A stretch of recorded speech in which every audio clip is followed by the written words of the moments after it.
Poppy SSC English second paper এই বইটি থেকে সাফিক্স প্রিফিক্সের প্র্যাকটিস পড়া হচ্ছে। তো 99 নম্বরে এখানে বলা হচ্ছে যে courtesy is a virtue, it goes without saying that courtesy cost nothing but gives a lot, অর্থাৎ সৌজন্যতা এটা একটা গুণ।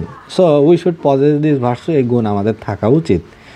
That is we must have এখানে হবে পোলাইটনেস, আমাদেরকে অবশ্যই পোলাইটনেস নম্রতা ভদ্রতা এটা থাকতে হবে।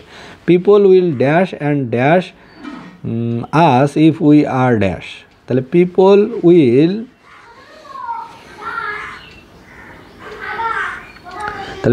উইল এখানে হবে ডিসরিসপেক্ট, পিপল উইল ডিসরিসপেক্ট অ্যান্ড ডিসলাইক, আমাদের অসম্মান করবে এবং অপছন্দ করবে। ইফ উই আর ডিসকর্টিয়াস, আমরা যদি অসৌজন্য হই তাহলে। Nobody likes dash, nobody like ডিসকার্টেসি,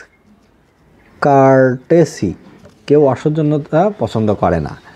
we should try to be gentle from our student life থেকে আমাদেরকে ভদ্র হতে হবে। We can win the heart of our enemy by being courteous, অর্থাৎ সৌজন্যবোধ এই গুণ থাকার জন্য শত্রুদের কাছ থেকেও আমরা সম্মানিত হতে পারি। We can ensure the dash of hatred and anger by dash our enemy, তাহলে we can ensure the dash of hatred, we can ensure the এখানে আছে রিমুভ হতে পারে, তাহলে we can ensure the remove of hatred and anger by dash our enemy by embracing our enemy, অর্থাৎ শত্রুকে আলিঙ্গন করে তাকে ভালোবেসে আমরা তাদের মাঝ থেকে ঘৃণা এবং ক্রোধ দূর করতে পারি।